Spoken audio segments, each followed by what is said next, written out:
speakers are required to be district residents. We ask that you stand, state your first and last name, and the name of the road that you live on. And we'd like to remind everyone that comments will be timed at 3 minutes to give everyone opportunity to get a fair time to speak while they're up at the microphone. We do have some folks that had messaged ahead to request a time to speak, so we will hear from those folks first.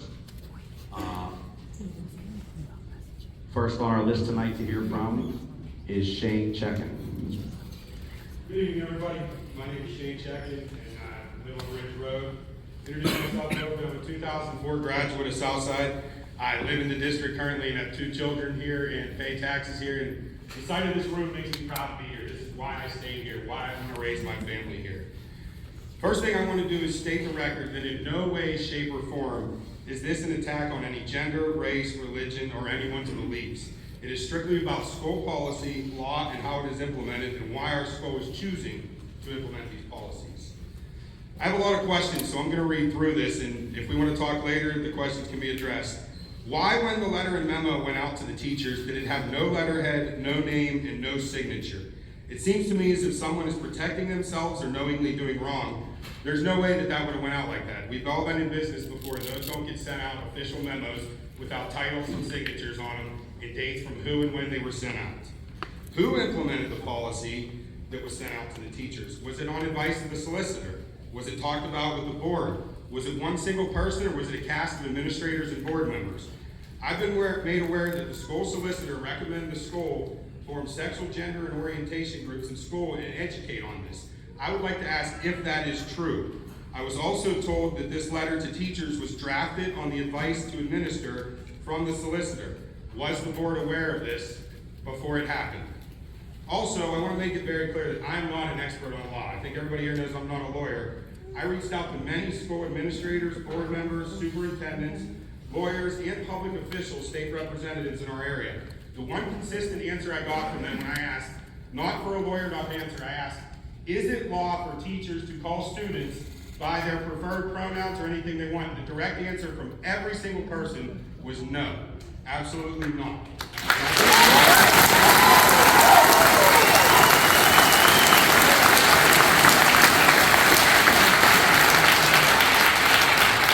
I think we can all agree that referring to somebody by their legal name is not discrimination. I didn't want a lawyered up version of what Title IX is, because we all know that discrimination is not right. None of us are doing that. Nobody here was doing that. No teacher at Southside was doing that. I've also learned that this decision was made in fear of lawsuits, and the district has had threats of these lawsuits already. So I want to ask this. Are we willing to compromise our values and traditions to try to mitigate damage or protect from baseless lawsuits that haven't even happened? Are we strong enough district to stand up for what is right and what our values are? If you read the vision statement of Southside, it states, the vision of the Southside School District is to become a globally connected, innovative learning community while maintaining our values and traditions. I would like to look at each one of you on the board in the eyes and at the administrators and ask you, was this decision in the communities and your traditions and values? And if your answer is, this decision was not in our values and you still voted yes to uphold it, you're doing a disservice to your constituents. You were elected to uphold the values of this district and do what is best for the students. Mr. Checken.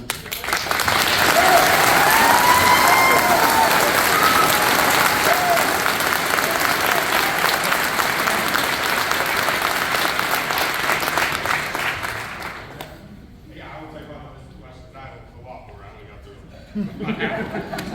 So, yeah, I can email this to everybody else. No problem. Thank you, Shane. Next up on the list of folks who asked to speak ahead of time is Amanda McCoy.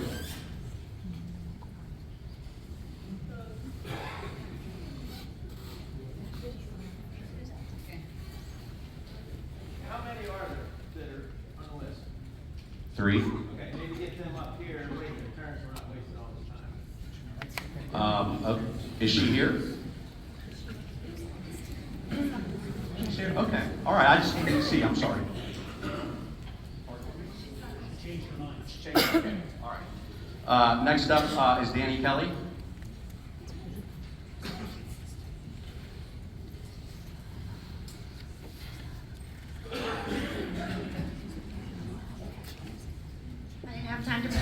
so my thoughts might be random here, but I am a middle school teacher of sciences, and I believe, I'm a Christian, maybe not as strong as Mr. Cusato and his convictions, so I give him a lot of credit for that, to stand up for what he believes in. And I'm gonna say probably some things that a lot of other people are saying. We do only have two sexes. It's XX for female and XY for male.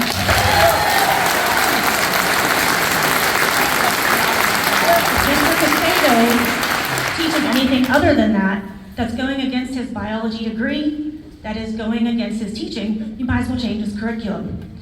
For us to use different pronouns, if I get an email and it says they, them, I think they're talking about the student and their sibling. We need to revise our English curriculum then, so we use the correct pronouns. What are we teaching? What are we teaching against? Also, his Christian beliefs, he has that right. And we just keep getting in our world a war against Christianity.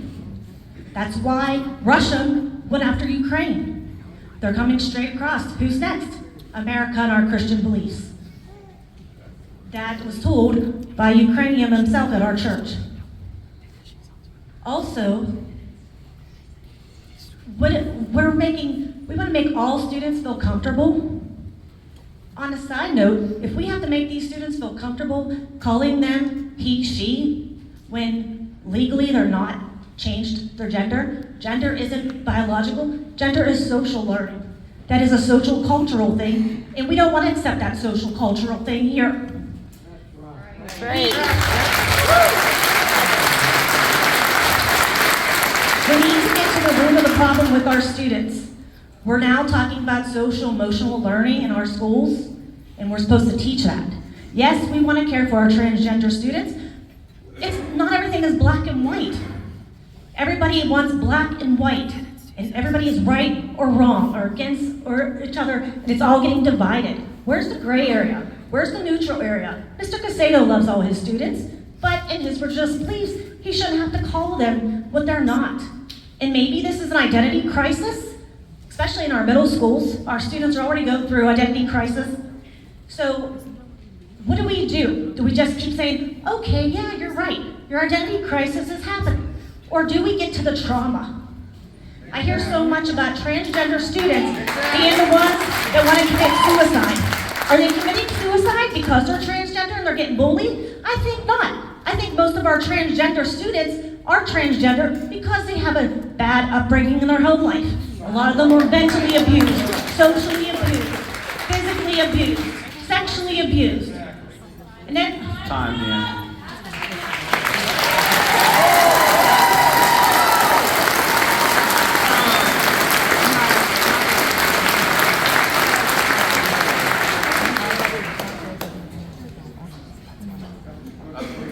Okay, well, you're good. You can go ahead, and then you can be next, okay? We just need your first and last name and street name, please.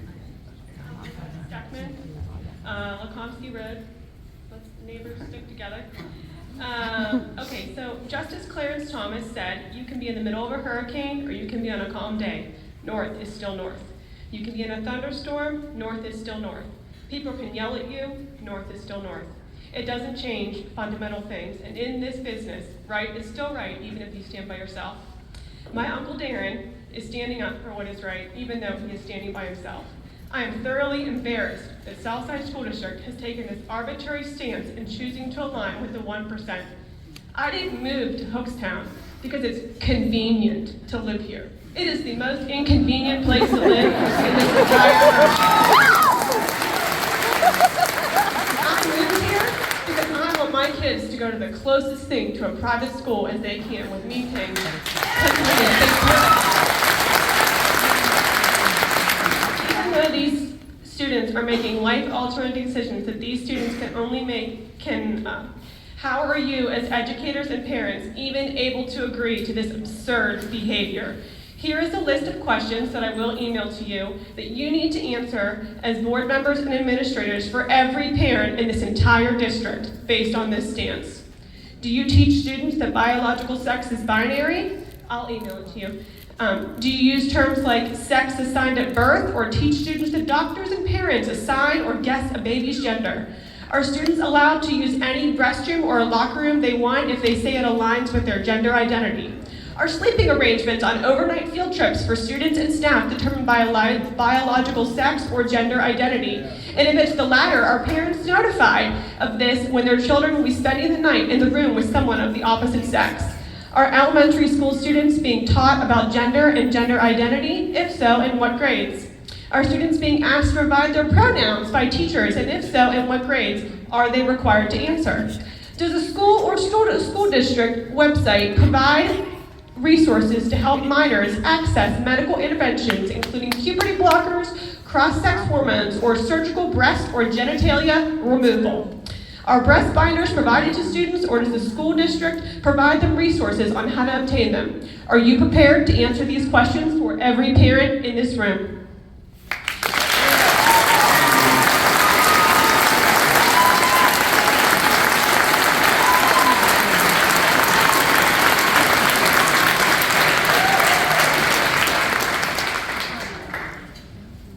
The floor is yours.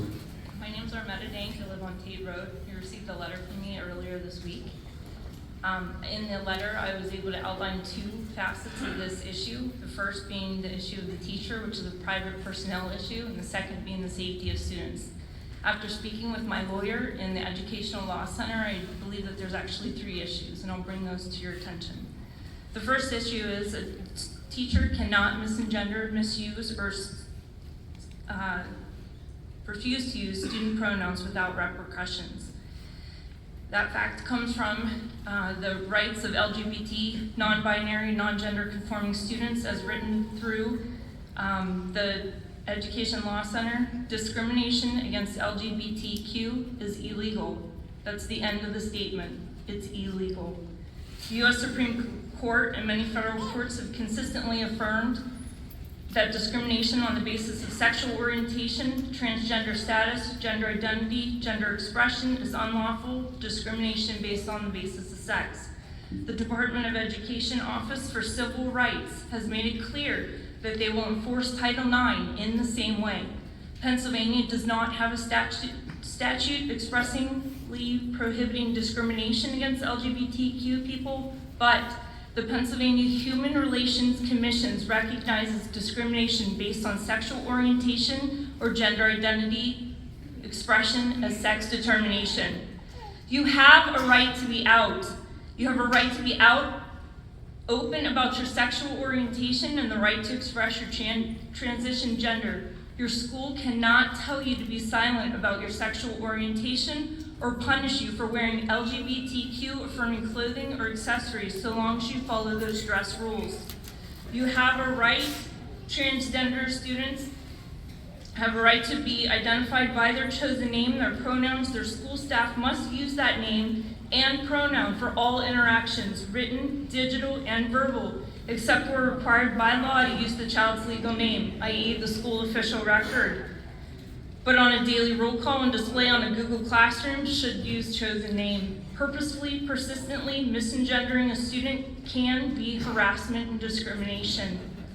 I do not envy the position of the board right now as you also go through and make decisions on how to continue to provide a safe environment for the district. The district has a no tolerance policy for hate. Behaviors will grow and be consistent until the no tolerance policy is consistent with suspensions.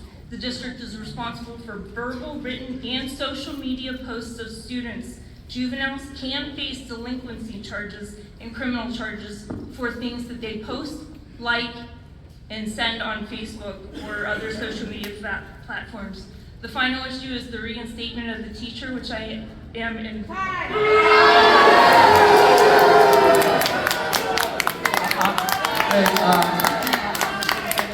I'd like to remind everyone to be respectful, please.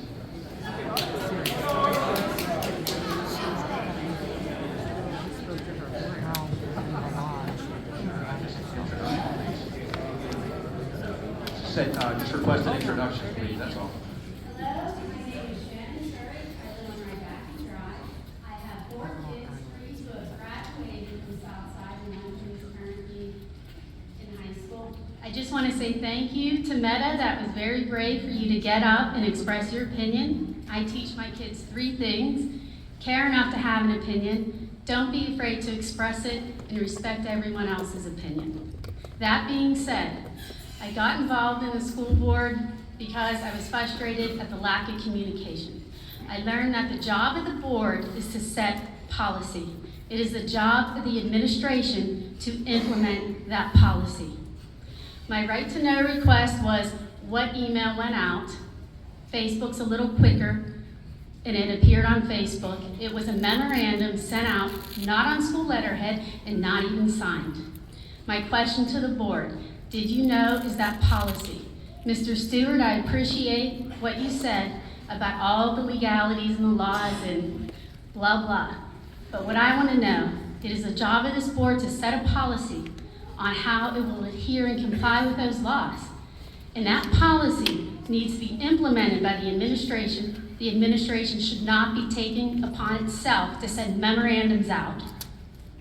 And how is that policy being implemented? If that policy is important enough to be distributed to the teachers and staff at this school, it's important enough to be communicated to parents. I was surprised to hear of some of the stuff that was going on with use of bathrooms. More importantly, there had been complaints, and they're not addressed. What are you doing, board, to make sure everyone has bathrooms they can use that they're feeling comfortable in? A lot of complaints are being brushed under the rug, and teachers aren't even aware. Meta, you brought up online bullying. I know my child was a victim of online bullying. It goes both ways. Yep, it does. He was bullied because he stood up for the police. He was called racist and shamed. You have to know that students might have good intentions, but it goes both ways. Bullying and hate goes both ways.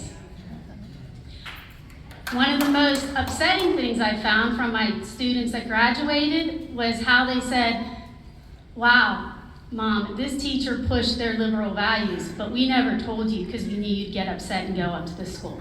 I know some of my favorite teachers are liberal, and they don't push their values at all in the classroom. I know Mr. Cusato is a Christian and conservative. He does not push his values in the classroom. So what are you doing? School board, administration, and curriculum director, what are you doing to make sure that values are being kept out of the classroom? We have a biology teacher who teaches all about gender fluidity. I'll be following up with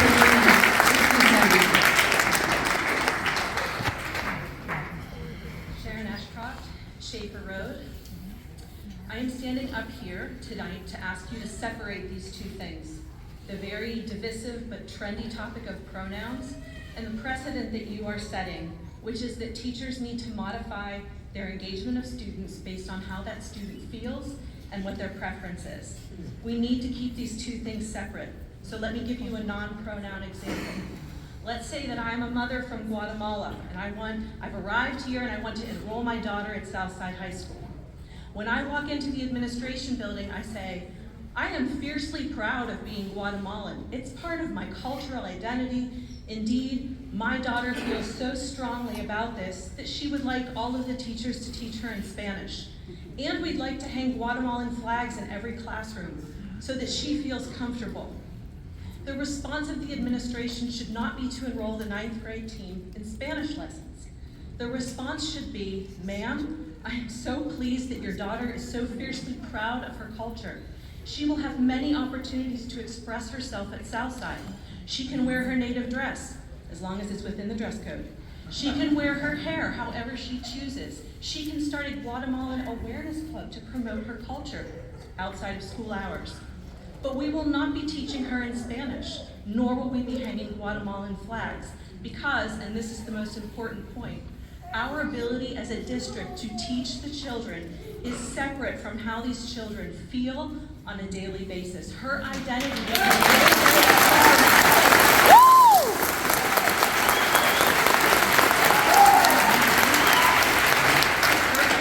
is in no way compromised compromised by our decision to teach her in English.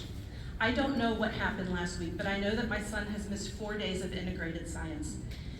And while clearly there's a lot that needs to be figured out, I would ask you to immediately reinstate Mr. Cusato so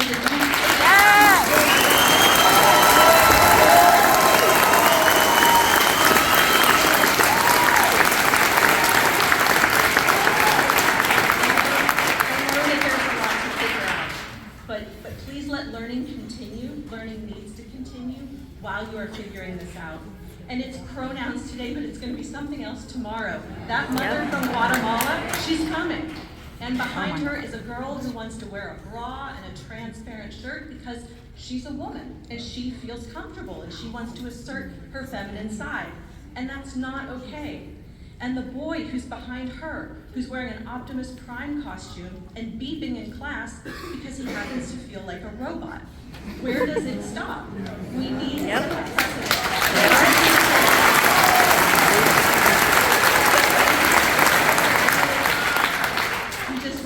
We need our teachers to teach. We need them to not have to compromise what they're teaching because of the feelings and perspectives of the student. Thank you.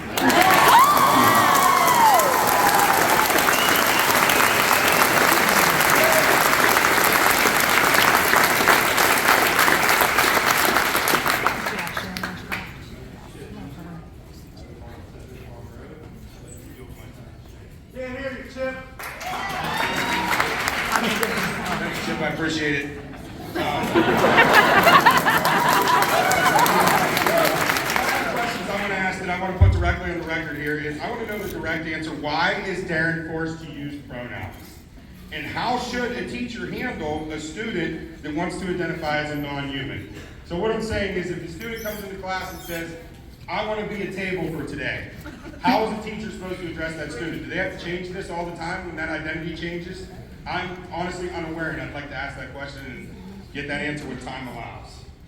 I would also like to put on record and state that I've heard 2 instances in the school of things that teachers have done that are deeply disturbing. We can get into details on this later as I'll include these questions in my email, but I firmly believe that if these acts have been committed, that both of these teachers need fired immediately. One of the teachers was observed by another teacher and a student talking to students in their class about sexual and gender orientation. I don't know of anywhere in our curriculum where that is in our curriculum. I don't believe it is. I'd like to put down a record. It isn't in the curriculum at Southside.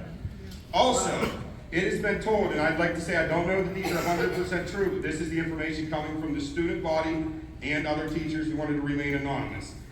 There was a teacher that bullied a student verbally and borderline physically, ripped a sign off of his shirt that said Mr. Cusato, tore it up and screamed in class. I don't think that that should be in the school at all, and I think that everybody here can agree with that. So if these happen, let me reiterate that. That is an if. I did not see any of this. This is hearsay to me. I want to ask if it is true, and I want to task you with if it is true, those teachers need to be gone from Southside.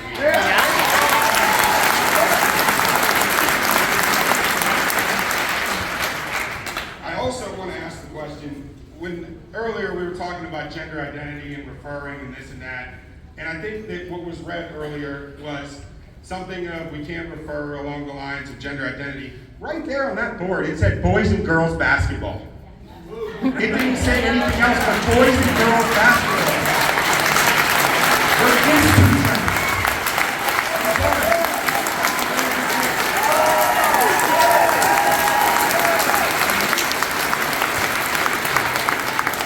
Just to close this out, I don't really want to keep going. I want to let everybody speak, because I think everybody needs to talk that wants to talk. But where are we going with this, people?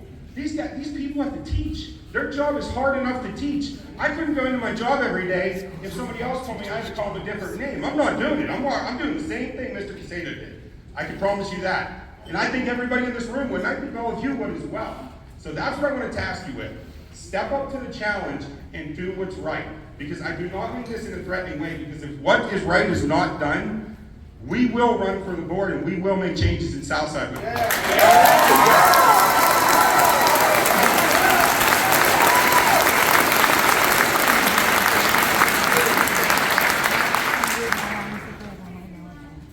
My name is Natalie Tellish, and I'm going to yield my time to Becca. Oh, good. Yay. First, Shane and I are in agreement on there should be no place for violence in a school. And if a teacher did that, that falls under the peruse of number 3, which I got cut off on. So number 3 of, after following through with some legal advice, was the reinstatement of the teacher. This should and can happen. The reinstatement of the teacher would have to follow rules and purview that you would also use for a student. When a student is suspended, breaks the code of conduct, and then is permitted back into school. This is common practice. This is something that happens to educators frequently when they're put on administrative leave. The point is that what I was reading is law. It's based on a case from 2020 with the ruling of Bostock versus Clayton County. That law has been now interpreted into the educational system with the Office of Civil Rights. And so we can sit here as a community and argue over our Christian values versus what we want our public education to be, but the fact of the matter is, it is in the law that a student is allowed to be called by their preferred name, their preferred pronouns. I can forward you the information. It is part of the law, part of the reinstatement process for this teacher to be reinstated should be SOGI classes, which are sensitivity classes for adults. They would also, respect please, I still have a minute and 14, thank you.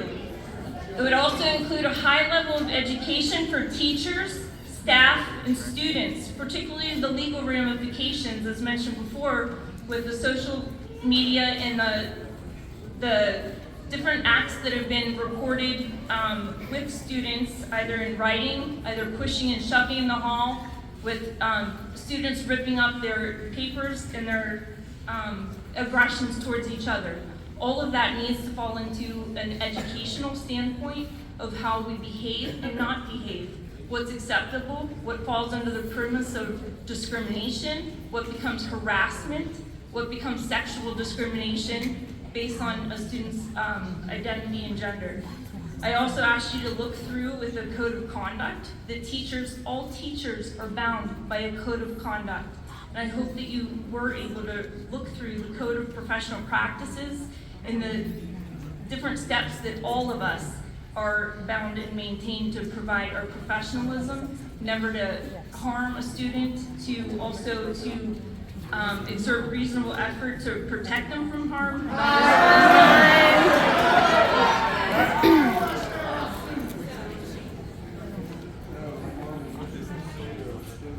My name is Kimberly Riley. I live on Ridge Road, and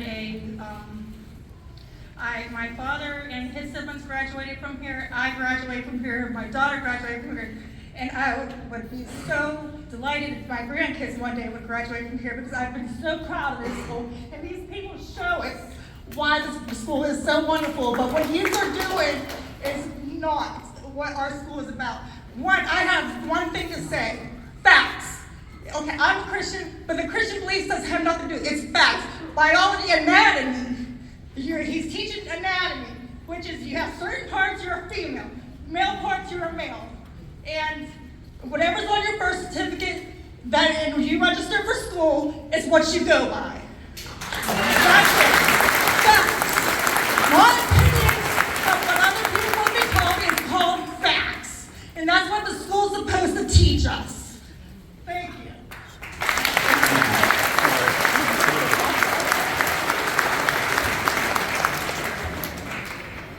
Hello, my name is Tammy Will. I'm also a graduate of Southside. Could you tell us what road you're on? Kozak Road. I'm just amazed here. Look at all of us standing here. This is what's describing our country. The minority, this one line. Okay, that's fine. Fine. People want to be what they want to be, that's fine. Keep it at home. Keep it outside of the school. You walk into the classroom, you are Joe, you are Mary, you learn biology, you don't want to accept it? Then don't. You don't want to accept 1 + 1 is 2? Then don't, but then fail the class. I voted for a lot of you guys. You stood outside the school and you said that you wanted to be active. In our school, you wanted to make sure our kids got a good education. Instead, the solicitor is running the school, and we have no say. We pay for this school. I hopefully don't regret that I voted for all of you. It's sad. But you know what? This is also our fault. We have let this happen. We have not been active in our school board. We have not been active in any of this crap going on. We shouldn't be afraid of being sued. We should be enough. Fine, you want to sue us? Then sue us. And let's take it to the Supreme Court. Let's take it all the way. That's what you guys need to do. Shame on you for letting you're not even a member of this to tell you the law. You don't be afraid. Fear. Fear, everything's fear. Be afraid to say something. Be afraid to be a Christian. Be afraid to be right. Because you've got to let this person be. My sister-in-law is a teacher. She has somebody in her classroom that is a tree. He has to stand at the window and he gets to wave. And it's funny, but it's not. Because she has to do it. She has to pretend like this kid is it. But is that, and also having children that, how is that interfering with everybody else? Why do you want to learn? They're not able to because we're catering to these stupid things. And I'm sorry, I don't mean to offend anyone. I've been a pediatric nurse for 32 years. I know all of this crap. And let me tell you what, the highest rate of suicide is from transgenders. And that's what we're allowing. Instead of fixing and helping our children and saying, let's see what the root problem is, we're giving them what they want. And then those kids, when they commit suicide, you can say, I did everything. I don't know why. Because you weren't an adult. You weren't the parent. You weren't the teacher. Instead, you let go on. Shame on you. Shame on all of you. If you don't take the fight to where it should be and stick up for these kids, damn it.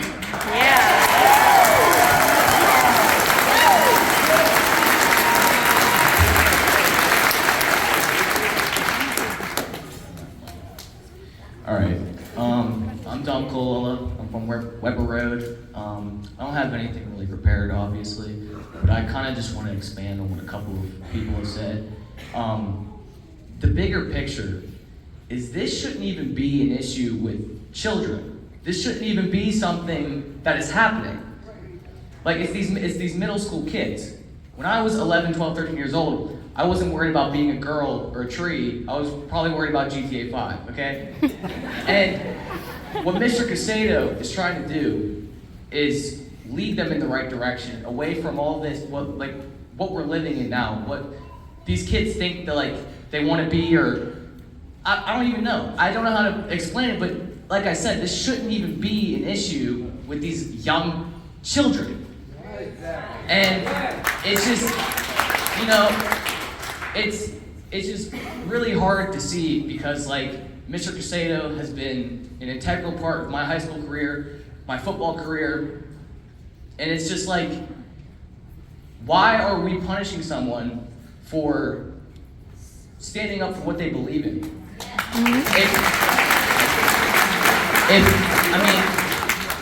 You can have the LGBT side and you can have,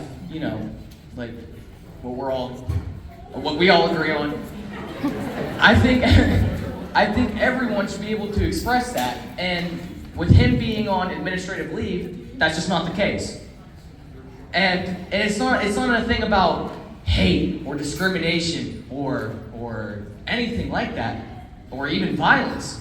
No one has even bothered the LGBT kids because, there's only so many of them. There's 4 of them. You all aren't in school. We see it every day.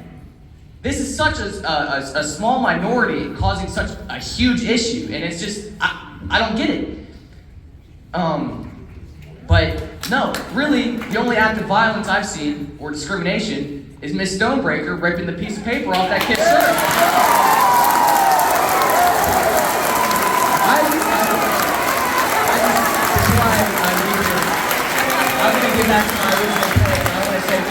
really look at ourselves and we really need to make some changes around here because this is disgusting. This is like you don't see it every day, but we do. I do. It's hard to watch. Bring back Cusato.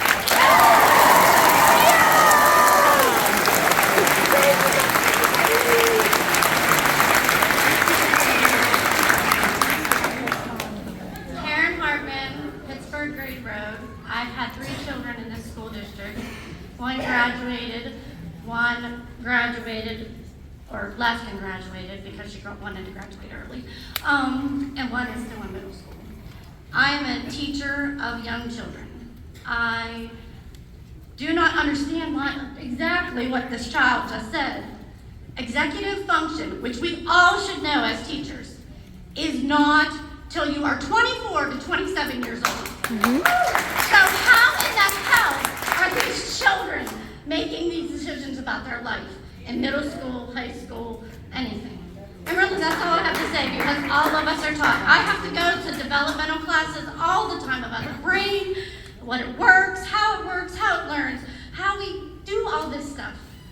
And they are not fully functioning till that age. So why are we here? Yes.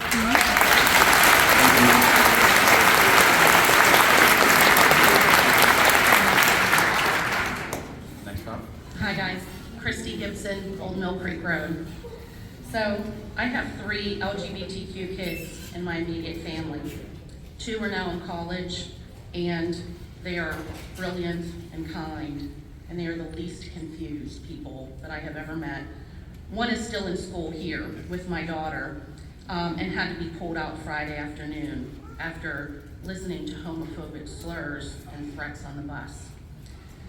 Other things that have been shared online in the wake of this, mostly by Southside parents, include, "This is Hookstown. Please go back to wherever you came from with those ideas. Why is everyone caving to 3 kids? Sad, brainwashed little creatures. They only exist to be made fun of. They're doing what pedophiles do, groomers. One student was publicly outed by a parent online. Their name was put into quotes like it was a joke. There was a picture of biology books arranged in the shape of a crucifix in the classroom. A Facebook group was formed against indoctrination. And in this case, indoctrination meant accepting the reality of LGBTQ children, not religious indoctrination. Obviously, there are screenshots of all of this. I'm not making any of this up. Sometimes people we love that are well respected and well intended in the community, good people, can become confused and make mistakes that do things to hurt other people without knowing. Often it's completely unintentional. It happens all the time and we all do it. The right thing to do, if you truly care for them, is not to further enable the behavior because it actually hurts and disrespects them too.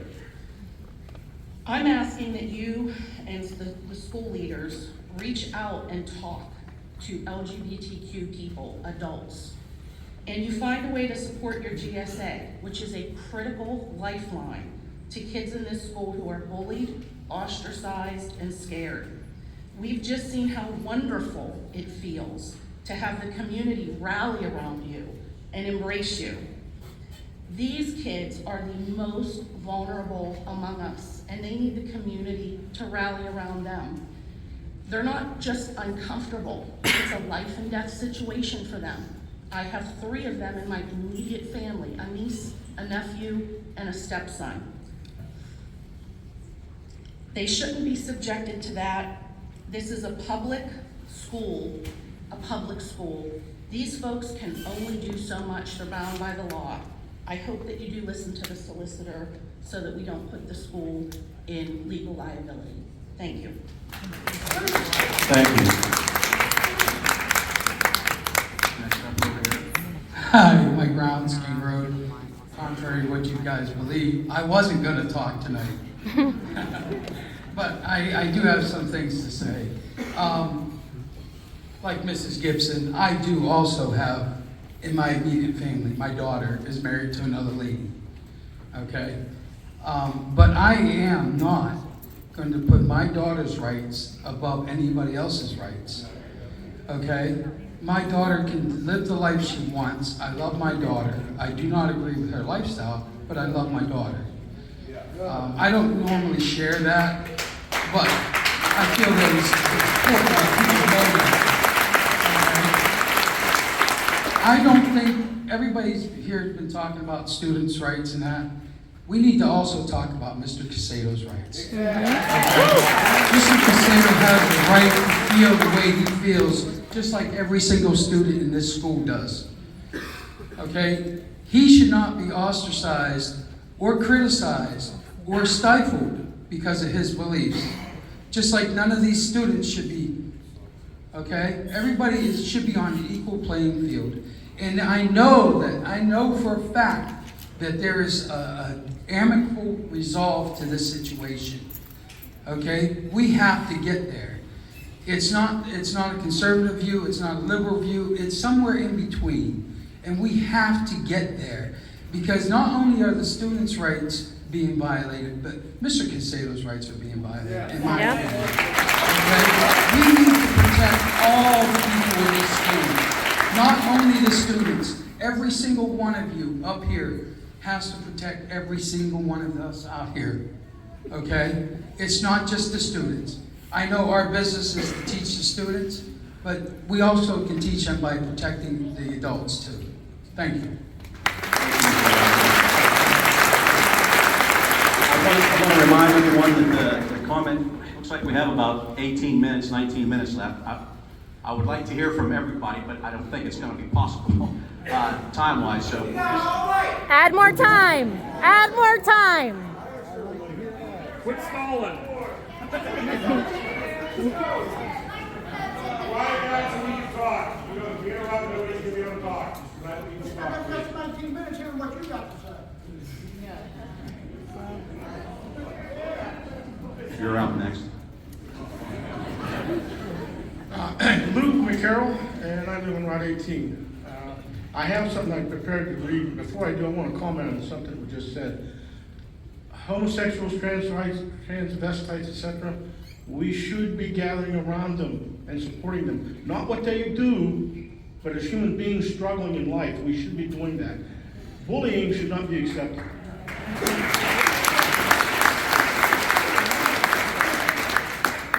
All right, folks, we are adults here, and I do mean that, hopefully we are. We're here to teach, instruct, nurture our children.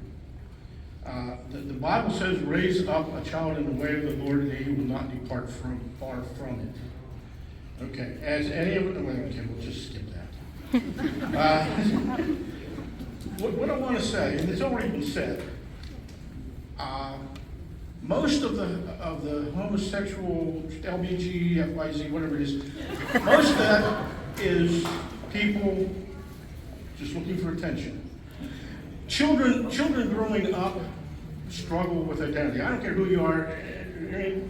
A person in here can't remember when you were growing up as very young teens, struggling with identity. They're vulnerable there.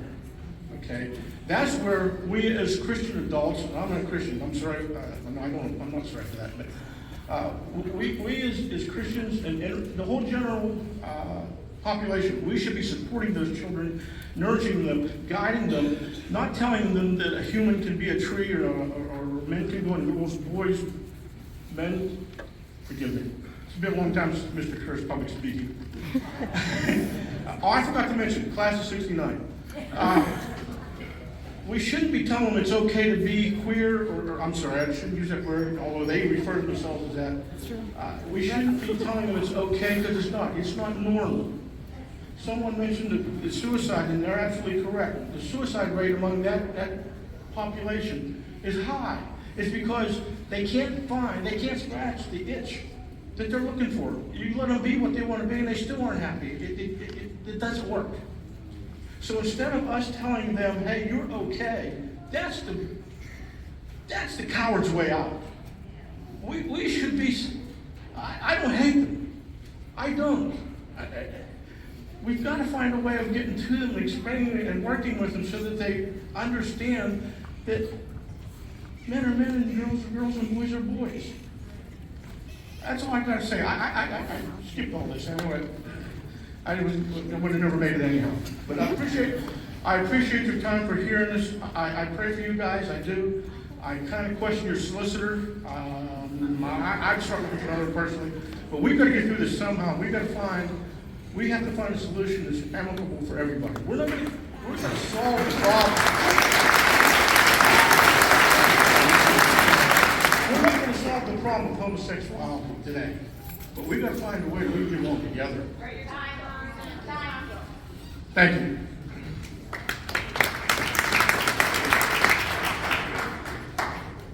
You're up. Okay, hi, I'm Lorraine Reed, class of 80. Hi, Miss Woodley.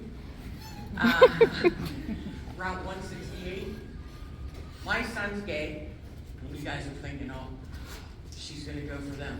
No, because it's gender dysphoria. It's been proven that this is a mental disease, that children are confused about their gender. Even adults that have transitioned have then become suicidal because they realized it wasn't what they wanted. You know, it didn't fix everything that they thought it would fix. So I say that we need to give these kids some mental health, whether it be through a psychiatrist. My son's gay. It took him a long time to realize that his life didn't revolve around his sexuality. And he's a Christian. He's gay, but he believes in God. And he believes in live and let live. And that's what I think everybody needs to understand, that Mr. Cusato's rights, his constitutional rights, are being stepped on. Mr. Cusato's rights do not end where the student's rights begins. And we've got to realize that. And it goes vice versa. Nobody is trying to put these kids down. What we're saying is, don't tread on us. You know, we're not treading on you, don't tread on us. And that's the way it should be.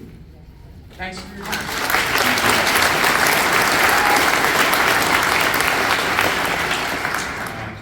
My name is Bob Tellish, I live Lakonski Road. And I've listened to everyone, and the most impressed speaker, there were a lot of speakers tonight, was a young man that was just up. He sees what we don't see. But we have to have a policy of some kind. The transgenders need taken care of, not bullied, but the teacher has to be able to speak to that student as Joe or Frank or whatever. You can't change the way you were born.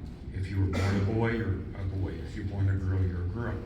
If you want to change when you get out of this school, that's fine.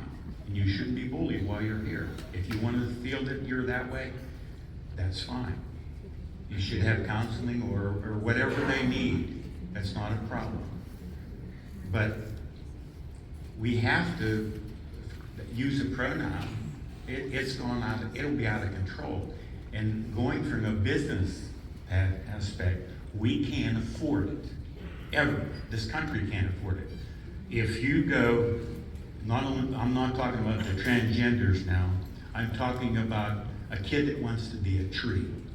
Okay? If he wants to be a tree, or a cat, or a dog, what do we do with them? We have a special person here. We'll have one that wants to, just to get a few laughs anyway. You want to be a tree today, or this year, stand in the corner. That's fine. What about the guy that's a dog? Can he take a leap on the tree in the corner? My question. That's how obscene this can get. That's how bad it can get. And then, what about restrooms? We're gonna build a restroom for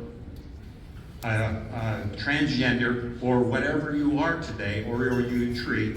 What are we going to do for the cat litter in the bathrooms? And someone has to clean that, so that's gonna cost, we're talking about business now, money. We're gonna put locker rooms in for people that are different.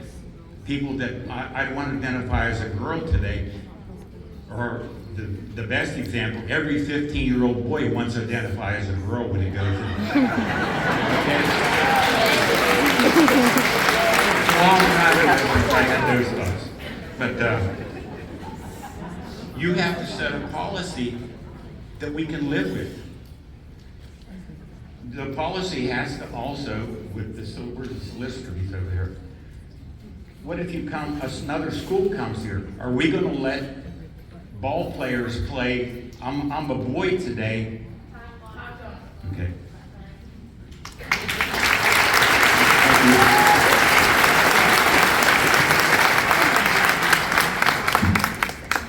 Hello, I'm Matt Swearingen. I live on Temple Road, and to anyone I've insulted, I'm sorry. Hello, whole town. So it feels a bit strange coming back here with a complaint. I would just like to start out by saying that I graduated from Pitt cum laude with my finance degree, and at no time did I ever get any better instruction or teachers or anything than I got right here at Southside. Yeah. I'm not here to cast aspersions on the board or be a bad guy or be mean. I also won't share my thoughts on transgenderism or speech codes because quite frankly they're probably not fit for mixed company.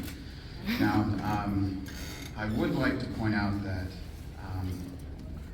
this school is funded by the explicit threat of property seizure from the county.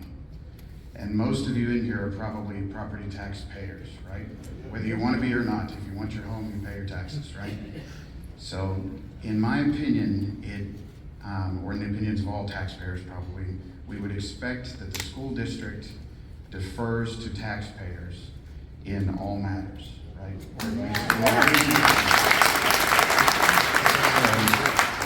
rather than get emotional or spout off, I would just like to say that there are, I actually wrote it down, there are processes in place. We have board elections coming up. And I would recommend that we get some people that maybe the taxpayers agree with a bit more to run for those board seats.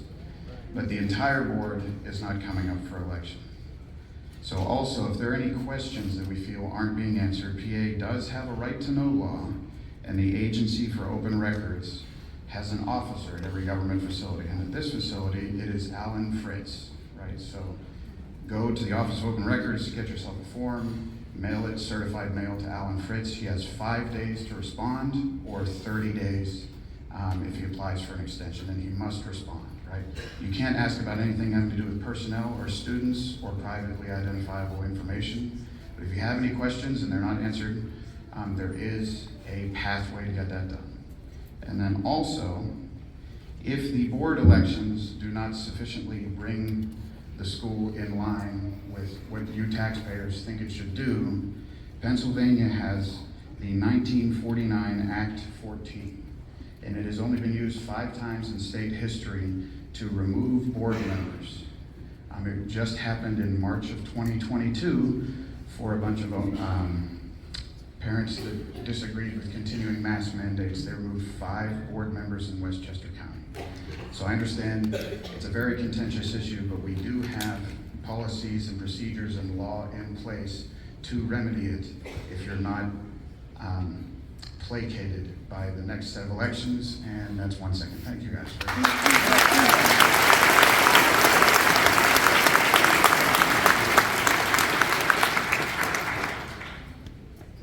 Kara Duke, State Route 18. I get really nervous in front of people. Just a couple things. I feel like for us parents, there's a lot of things that go on during school that we don't hear about. I found this out through social media. I have 3 young kids that go to elementary school. I should be asking my kids whenever they come home, how was your day? Instead, I have to question them if a little boy walked into a little girl's bathroom because that's what he identified for that day. I'm a Christian, but our children shouldn't go through this. That's all.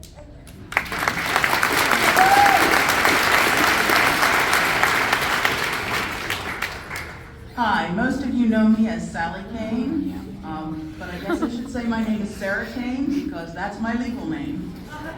And I was fortunate that I was called by my preferred name, which happened to correspond to my biological sex at birth and throughout my life. But I taught here for a few years, and some of you were my students. But during that 30-odd years, I met many students. I wonder now how many of those students were transgender or non-binary. I have trouble with some of the terms, but I'm trying to learn because I think we all should be lifelong learners. And I did not know when they were in school, but I do know of 2 such students. One who has transitioned from female to male, and one who considers themselves non-binary. As I said, I didn't realize that at the time, but the young man currently was in my class. I think I had that student for a couple of years. And it was a very special, brilliant, wonderful student who was from a very good and old, traditional Christian family from Hookstown. And I knew that the student was struggling senior year. And it was that year that she, at the time, told me about her younger cousin, a couple of years younger, who had just committed suicide at the age of 16. Later, after that student graduated, and after students graduated, I agreed to become their Facebook friends. So I kept up with the student, and I learned that the younger cousin was also transgender. And so I'm really speaking here in that gray area, I think. I'd like to address a couple of issues. But first and foremost, I look at statistics. I've looked at a lot of statistics and a lot of science recently about this subject, even prior to this board meeting coming up.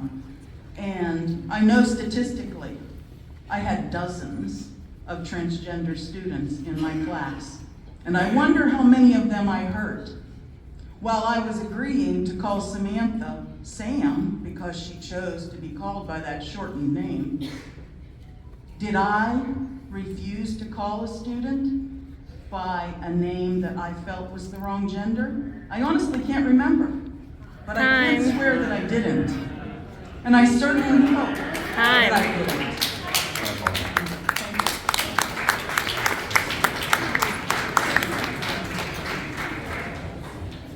Hi, my name is Jenny Younger. I live on Liberty Street, and I stand here in support of the school against a reasonable portion of my own community and neighbors who I raise my children alongside of. People I both respect and admire, because I believe in something as well. I believe our children deserve unbiased and unconditional support and guidance from the educational systems that they are legally required to submit to. Educational systems that are ethically, if not legally, required to put their well-being first. I believe the world does not come with the buffers that our parents protectively line our lives with in false hopes of protecting us. And I believe the voices of many of our own children are being snuffed out by the irrelevant agenda this matter seems to have become focused on. Christianity at its core is about respect of differences, and alas, it still holds no weight in a public school setting any more than a person or educator's lack of acceptance or acknowledgement for one's gender identity or sexual preference. As an educator, one is required to follow the policies of their educational system. And as an educational system, it is expected that the health, betterment, and well-being of all students be placed as the top priority. Though one may disagree with a person's life circumstances or even choices, that does not place them above their employee or policies. Mr. Cusato's extensive reputation as an esteemed and well-liked teacher, though impressive, are irrelevant in this matter, as his religious stance as a lifelong Christian. Although it may be unintended, his stance and choices regarding this matter affect past, present, and future students. When we lose sight of the purpose of an action, we forget the people that we are intending to help. This policy exists not to step on anyone's religious beliefs or freedom of speech, but to protect a vulnerable group of students. A group of students at immeasurably higher risk of bullying, self-harm, and suicidal attempts, most often because they do not feel accepted by the people that care for them and are surrounding them. If we allow a teacher, particularly one with a highly regarded reputation, to model that these children don't deserve the same acknowledgement of who they are that he's able to show others, then the children we are trying to protect are in even greater danger within the very system in which they are meant to learn and grow. People, please don't lose sight of the needs of our youth as a whole. We are responsible for nurturing, guiding, and unconditionally loving them as they grow into our next generation. And denying any one of them equality and acknowledgement and respect for who they are is doing them all an injustice, to say the least. I believe that every parent in this room hopes that their child and children are accepted, are valued, and are respected, despite who they are, who they may grow to be, or who they may come to love. And I believe that reversing this policy would be regretful to all participants who one day unexpectedly need to comfort or support a loved one experiencing the stigmas that continue to plague our LGBTQIA+ community. I believe this is our chance as a community to show our children that we can rise above our own agendas and fears to put their well-being first. Reversing. Thank you. Mr. Cusato has rights too. That's right.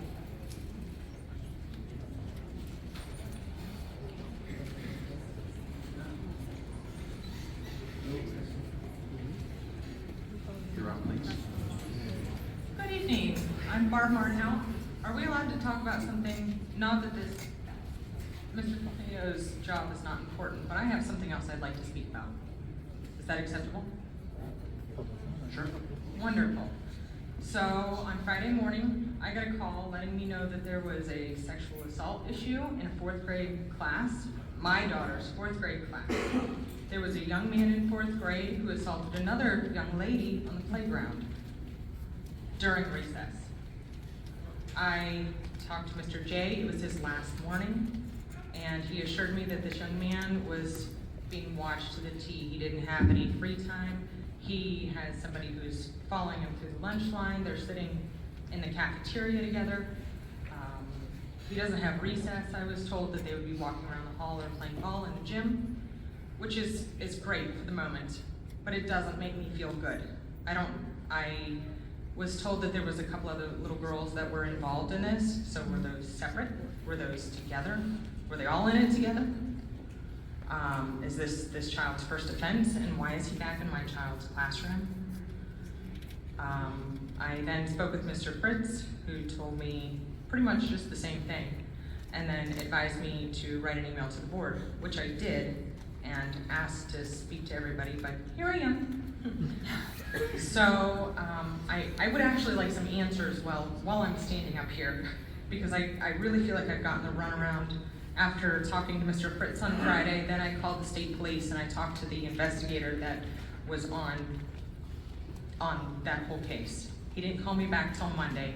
At that point, I had already been told that the young man would return to class with my daughter on Monday. After speaking to the investigator, he said the child is 9 years old and cannot be accountable for what he does. But if he was 10, he could have been charged. So is he 10 tomorrow? Is he 10 next week? I don't know. I don't want this to happen to my child. You keep Mr. Casato's out of work because of all this that's going on. Why can't this student be kept out?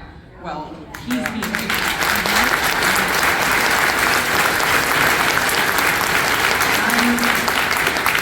I by no means am against anybody's child, but I would be doing all 4 of my children disservice if I wasn't standing here. Because as far as I've been told, everything that can be done through the school is already being done.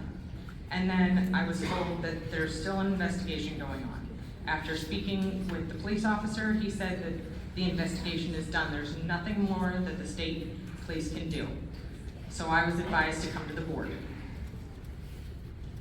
I don't think that there should be another child to have another instance, especially if it's been more than one child already.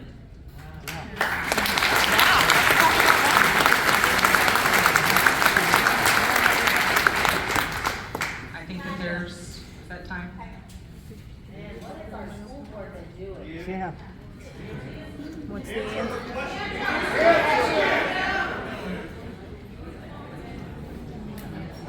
I know this was already talked about last Thursday, so we had. Could you stay for later for executive session? I would love to. Well, I want to know the answer. My name is Travis I want to stay Frazier. for the answer. My father graduated I have here a in daughter. 58. I graduated 87. I have 3 daughters that graduated from here and a 7th grade son still attending. And I have 2 grandchildren that will be coming up through. So I've been here a long time. What's happening now we didn't get here overnight. It's been a slippery slope for a long, long time. And we've been kicking the can and no one has been able to stand up.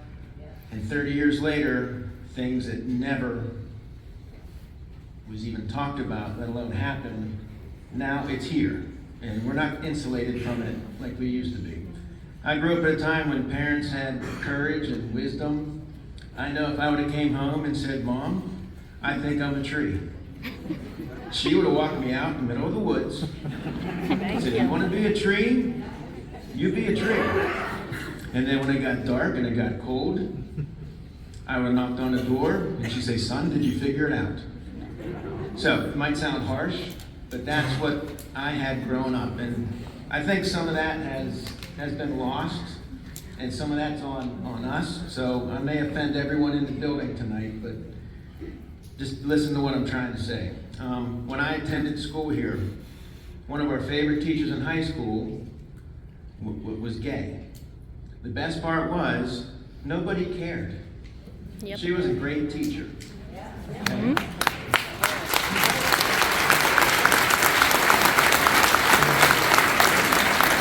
And if we had acted out like this and let the inmates run the asylum, the teachers had the authority to handle it. Just like it would have been handled at home, it would have been handled here. Yep. And we've lost that. And some of it's because of laws. I get that. Like I said, we didn't get this issue overnight. 10 years ago, I think this was put in place by an administration.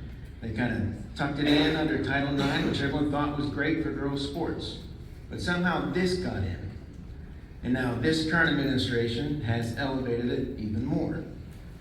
So, I guess my challenge to everyone here is, as a parent, grandparent, have the courage and wisdom we had a generation ago. School board, when you're hiring new teachers, hire the teachers with the character of Mr. Cusato. Yes.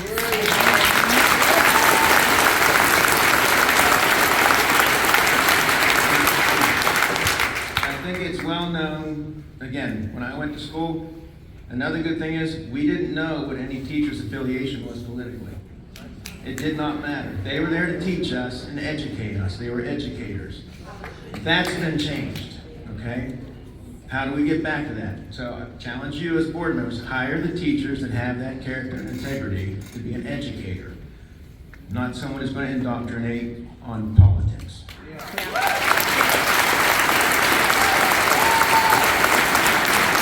have an election coming up next month. Before you vote for another politician or even a board member, find out where they stand on issues like this and other issues that we have just kind of backed away from. Before you cast that vote, do your homework, do your community proud.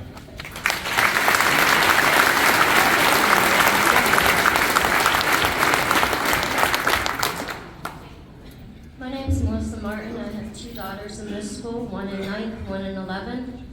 My ninth grader is sitting at home very upset that Mr. Cusato is not there teaching her. That is the main topic. But another thing, same as the lady who was before me, I have another issue to present this evening. All of you parents and children in here, you know the vape detectors throughout the school in the bathrooms? Did you know they have microphones in them? What? You heard me.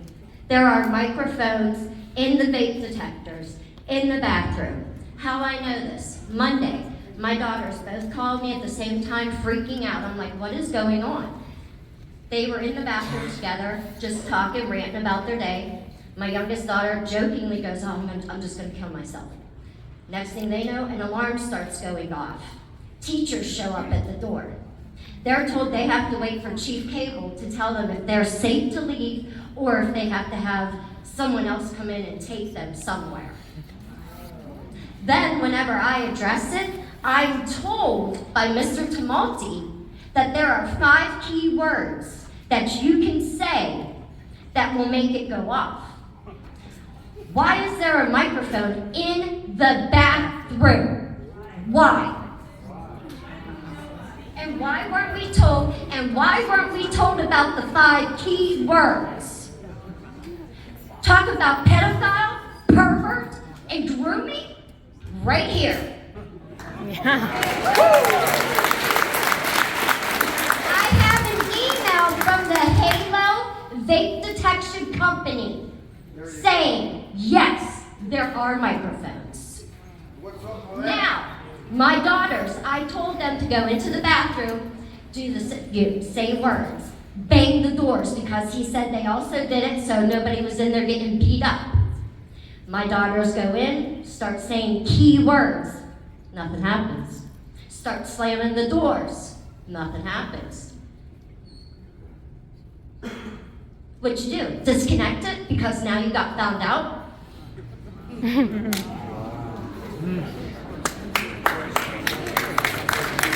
attention to me, no, but you can sit there and look down your nose at me.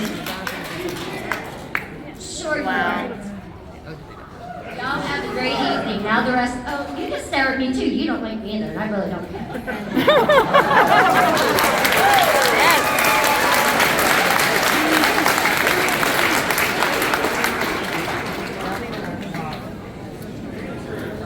Terrible. I feel kind of out of place in this building tonight. I was raised in an old-fashioned country school, poor as Job's turkey, in southern Alabama. My first grade teacher laid her hand on my shoulder and said, son, if you ever walk in a door ahead of a girl, you've had it. I never had.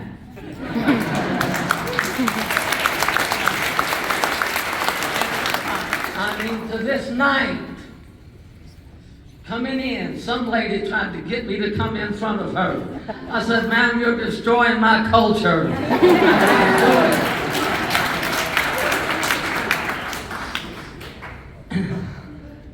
I'm very alarmed these days. I don't know where we're headed and where we're going to land. I keep thinking, oh boy, you're going to wake up and realize that you've been in Red China for a while, or Russia for a while. This ain't the American way.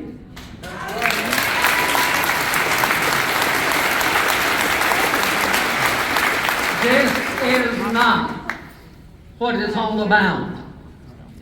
I hope the young folk here this evening realize your gender comes from the hand of God.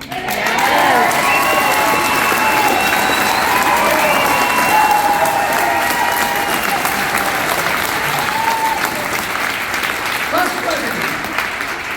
Fight with him. Argue with him. God is the creator of our gender.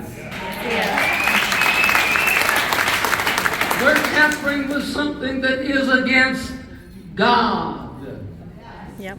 I know I've met a number of highly educated folk who know more than God. And who think better than God Almighty.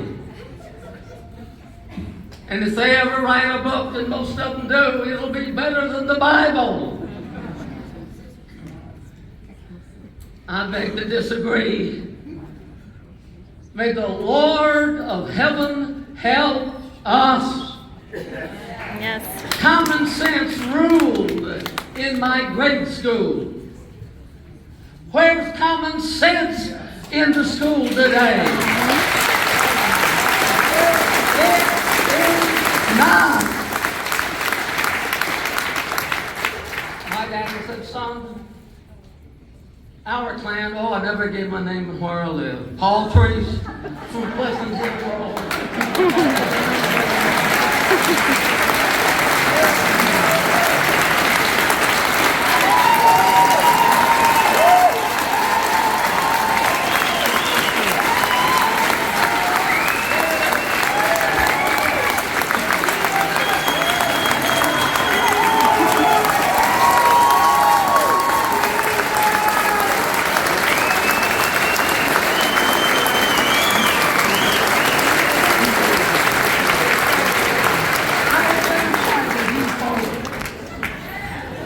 My daddy said, son, with all thy dignity, get common sense. Thank you.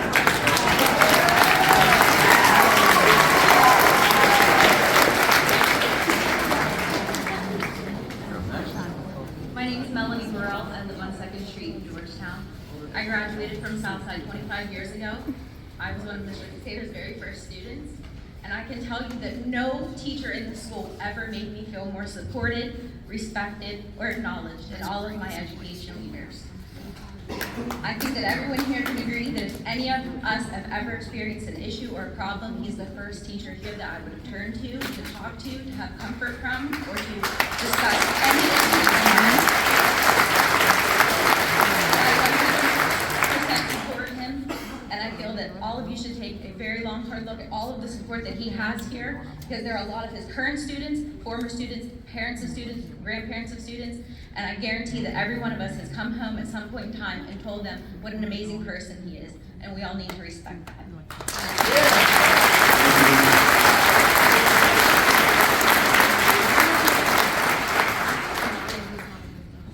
Hi, my name is Lisa Smedley. I live on Anderson Cusato Road, and I reside in the district. I am a graduate of the school district, along with siblings. I had a family member that talked to them years ago. I am a bit of an oddity, as I don't do social media. I gave it up years ago for many, many reasons. But a friend told me about this meeting tonight, and I had no intention of speaking. And as I'm listening to people, I have my phone out, and I'm sending text messages. I'm gonna get up, I'm gonna get up, I'm gonna get up. Here I am. I'm so moved by the number of people that are here, and what I hold in my hand is the best education I've had in my life. It didn't come from Southside, it came from living in a foreign country for 15 years. That country is Australia. I have had many debates and discussions about this education that to me is worth more thoughtful, and to me that's what this community has always been about. I never expected in a million years that I would move back to this area. A lot of people that are here are people that I went to school with that I'll probably try to catch up with later, neighbors and things like that. And to folks that are citing the law, I am by no means a lawyer, but I know that one thing I say over and over in my head is facts are not feelings. On that very stage, and this is very difficult to share this with the group, on that very stage when I was a teenager, I had a great deal of depression. It had nothing to do with whether I was boy, girl, this or that. I had a medical thing where if I had a certain biological thing happen every month, I had an issue. And on that very stage, I was contemplating taking my own life.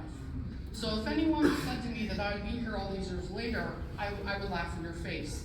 The one thing that I would like to put to the community is there's definitely an issue between how the student feels and then what's occurred with the teacher. And I won't go into religion or politics or whatever, but perhaps one of the things that could be done is some kind of formal training on mental health first aid. In Australia, I spoke to a lot of people about that topic. It opens dialogue and engagement, and I could almost cry because I'm so proud of how many people are and I'm thinking about maybe running for school board.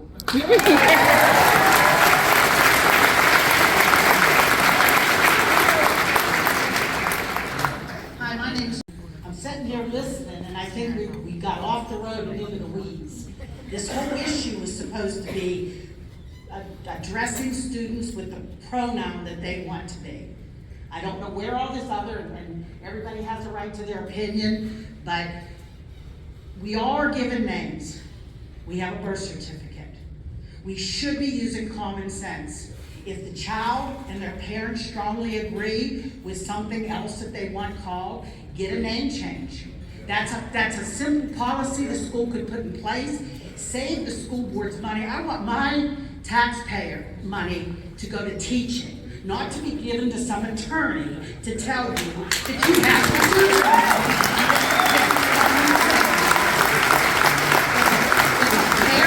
If a parent is behind their student, which probably, I would probably guess 50% probably don't even know what their children are doing at school, then they would take them, get a legal name change, bring the paper to school, give it to the front office, and I'm sure that every teacher in this school would abide by that. Yep. So let's get back on the road and out of the weeds and bring Mr. Cusato back.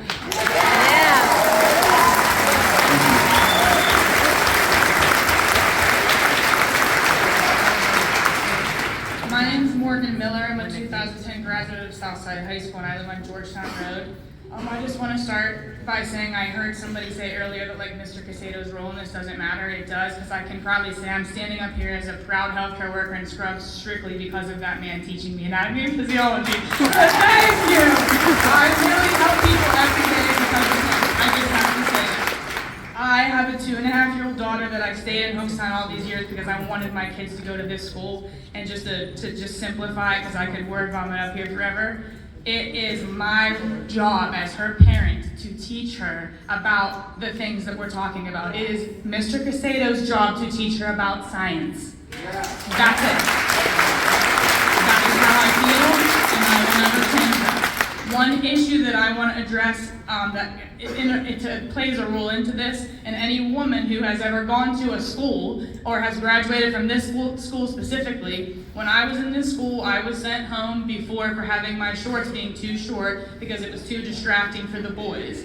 Yep. But I'm struggling because you want to tell me that a cat person meowing behind my child is not as distracting as my shorts were. So that's where I have a problem. Thank you.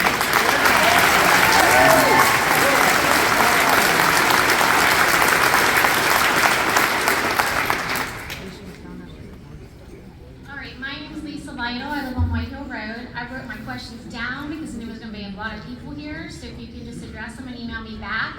I know some of the questions have already been brought up, but one question I have specifically is, my questions are all about policies. I want clear transparency on a couple of the policies. There's questions about those.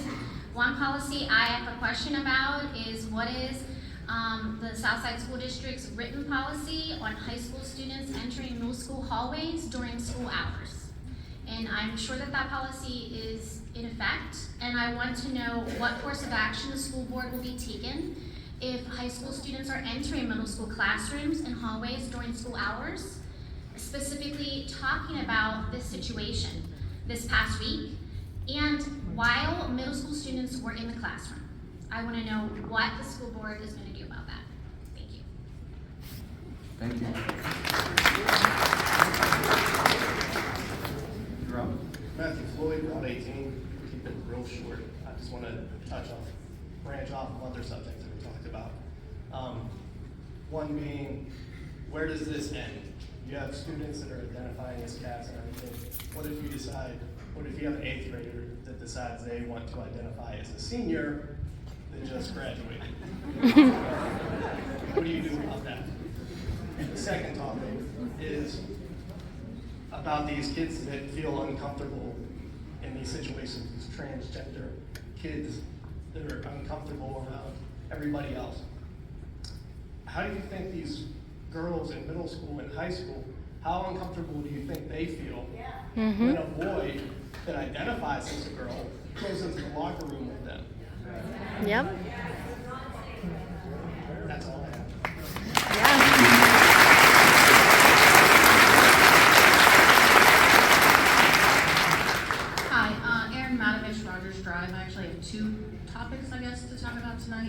The first one being that our children are facing a major mental health crisis.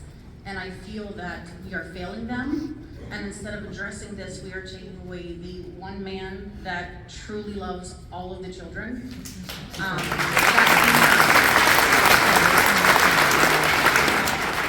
The other topic is, goes along with what Barbie was stating, and I'm violating my family's privacy here, but I feel it needs to be said. My daughter was the child that was violated on the playground. I was not contacted by administration. I found out from another parent. She reported it, she said she reported it to 3 adults. I didn't hear anything until I sent an email. The child was suspended for, I believe, 3 or 4 days, only because they have an IEP and they cannot be suspended any longer. So where do my daughter's rights come into this mix? Does she not have any because she does not have an IEP? Also, I was told that it was handled and the child would have somebody with him at all times. And I've asked several times, what are you doing for my child and the other girls in this grade? Because inappropriate things have been said to them as well, and I've not received a response on that either. That's all.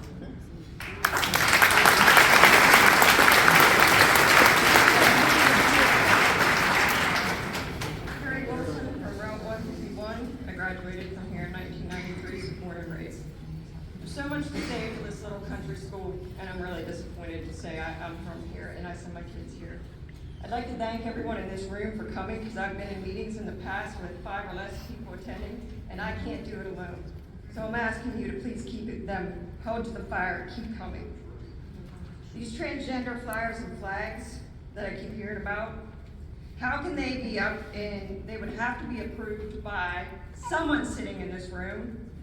Because when my son did his school project, he had to have his flyers approved. So my understanding, there's 2 teachers that are sponsoring this group. How can we let that happen, but we can't have Christianity in here? I cannot believe you're allowing different genders in restrooms and locker rooms. Lawsuits waiting to happen. People mention that. Yeah, you're right. It goes both ways. Lawsuits waiting to happen. Previous issues that have been addressed have been ignored. As I mentioned, I'm very disappointed in the school, and highly considering employing my son. You don't deserve the tax dollars. And Mr. Cusato, you deserve to go to a school that will appreciate you. They don't deserve you.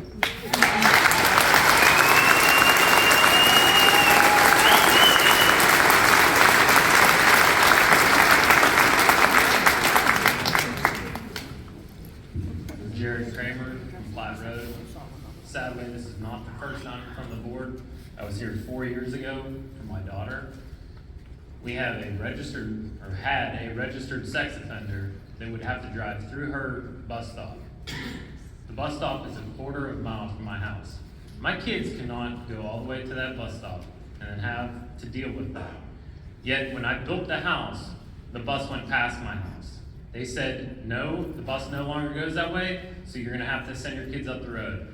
You guys worry about the safety of these kids that are transgender, but yet you're gonna have 2 little girls go stand on a bus stop where a registered sex offender has to drive through their stop.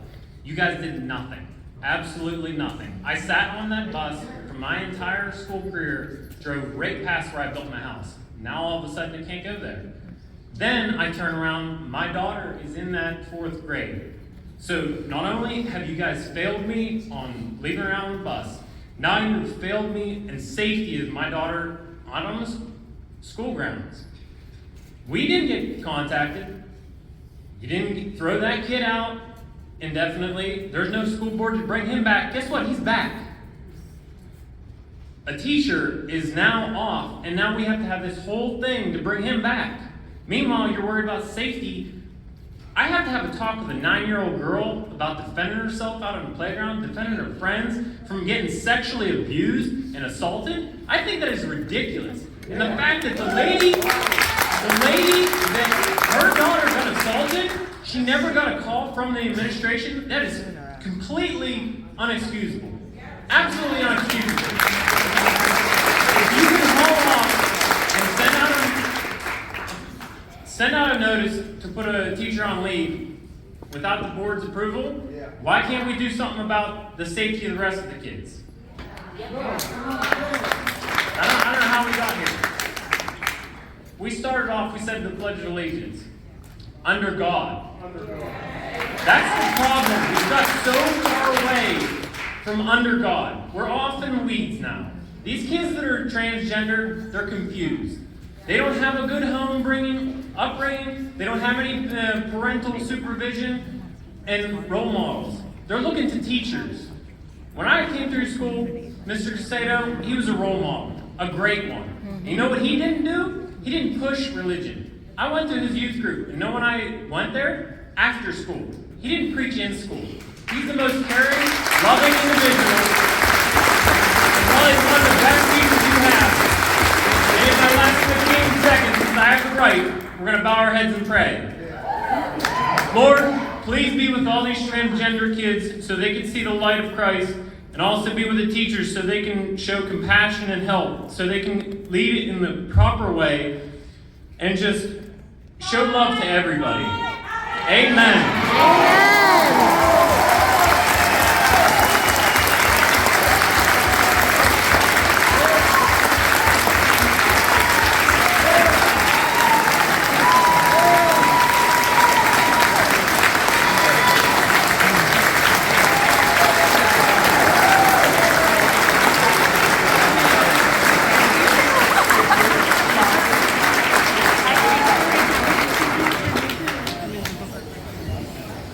Great job, Pete.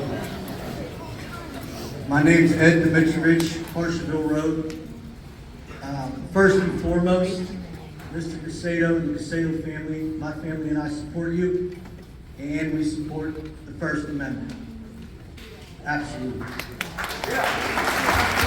Firstly, I'm a fourth generation person from Hopewell Township, and I decided to move my family out here seeking a sense of asylum from at least the city or the suburbs, because it was a little more rural out here. It was a little more hometown, small community, so on and so forth.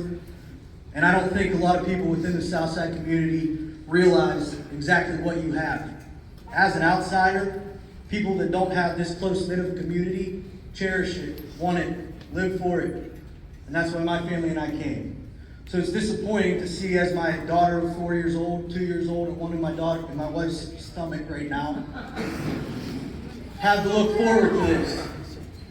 So a few other things to touch on, one of which I think a lot of people come to Southside for simply that reason: simplicity of life, the school, the district, so on and so forth. Secondly, when it comes to teaching, and this was touched upon before, educators are meant to educate. Our kids are at home to be raised by their parents, their families, and our beliefs. We will mold our children the way we want them to be molded. We send them to you guys to educate them, like we all were. When it comes to my daughters choosing how they want to grow up or what they want to do, I'll make that decision. As will my wife and my family behind me, as I was raised, like so many other people said. Lastly, a quick story just to talk about everything in general here. My daughters were at the mall a few months ago, playing on the little playground in there with a little black boy and a little Asian girl. When they came up to me, after they got done playing, you know what they said to me? Nothing. Absolutely nothing. Because children don't see color, they don't see gender, they don't see race.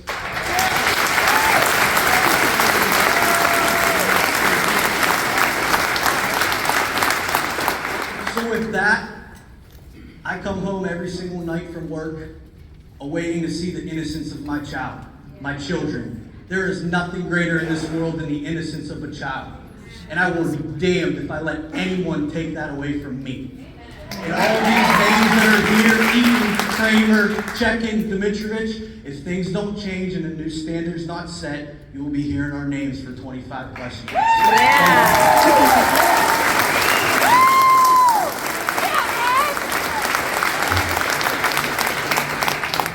Before we let the next speaker begin, we are going to end this public session after these people in line have spoken. Okay, I understand that, this is obviously an emotional topic, but we heard a good representation. We know what you're saying. We hear you. And we're going to do our best to get this figured out, okay? I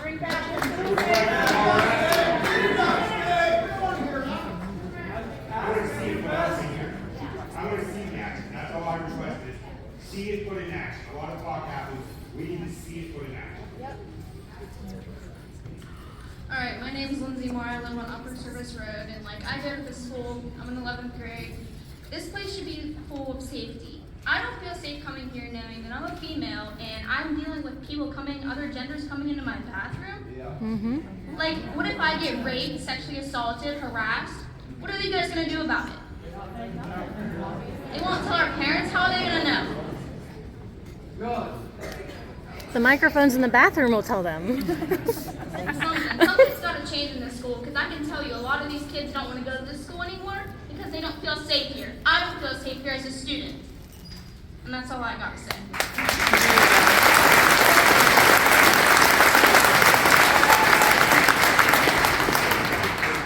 My name is Deb McNary. I live on Route 30. This is pretty much along the same line. But I called the school probably a month back, and I talked to the elementary librarian. And I was actually calling to find out if the taxpayers of this school district are able to come into the library to see what books they offer their children. And they didn't know. She didn't know. And she said, well, I'll have someone call you back. So I did talk to Randy Paul, the curriculum director, and the book that I was asking about was called Gender Queer. Okay, it's by Maya Kobabe, and it's a comic book, but it is so obscene, it's disgusting. And federal law strictly prohibits the distribution of obscene matter to minors. Visual representations such as drawings, cartoons, or paintings that appear to depict minors engaged in sexual activity and are obscene are also illegal under federal law. And that's from the Christian Action Network. But Randy Paul did say, well, no, by the name of that book, we wouldn't have that. Well, he didn't look. But I do want to know, do we have the right to come into the library? Can somebody answer that? We'll be there tomorrow.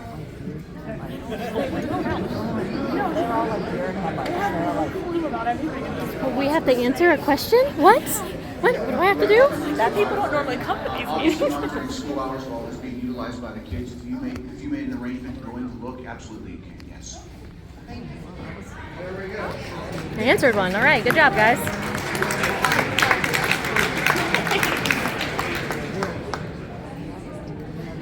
I go to the school, and I would just like to address that I don't believe in any of the stuff that is going on with the transgenders and anything in that type of order, because it's kind of a disgusting behavior, if I'm being honest. And for the biology teacher to be on leave because of this, I think that that's unreasonable, because he should be teaching these students, and these students are not getting the education that they need, and that's what we come to school for, is an education, and I don't believe that this should be happening. That's all I have to say.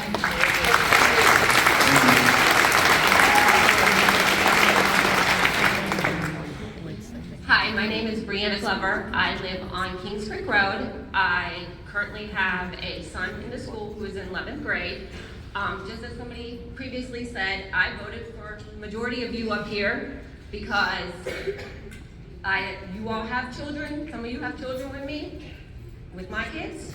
I know you personally. I thought that you would do what is best for your child and my child and all these people's children for this school. Now, Mr. Cusato has been a teacher to both of my children. He is currently my son's youth group leader and his football coach. Now, I don't know if you all attend football games, but as Mr. Tamalti or Mr. Adams could contest, this group of boys and girls is a little rowdy. They don't listen. They do everything they shouldn't, and they're hot-headed. And Mr. Cusato is the gentleman who's down on the field with these boys, bringing them back down to where they should be, making sure they're not hurting themselves or hurting somebody else and keeping them in line. So I would hope that the school district, the administrative, the board, bring Mr. Cusato back, and I hope to see him on the football field on Friday nights.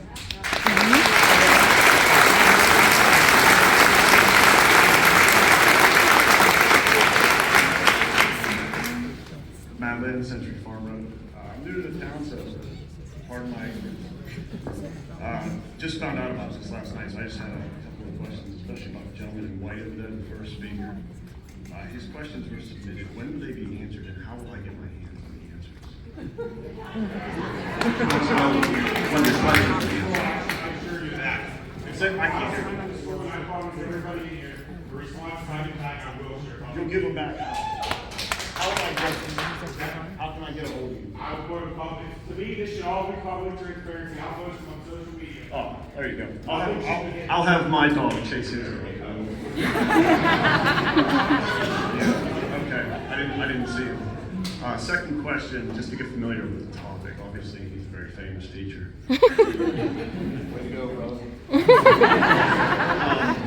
But I don't know what went out. Is it a letter that went out? What happened? An email? Hang on. What did it say? Oh, I don't know. What? Really?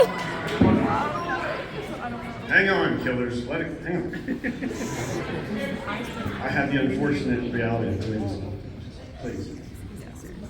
This is calm. Okay, so what we have in front of us is a directive, and I want to explain the difference between a directive and a policy. Am I going to get my time back? Yeah. So policy goes through the board, and that has to get passed.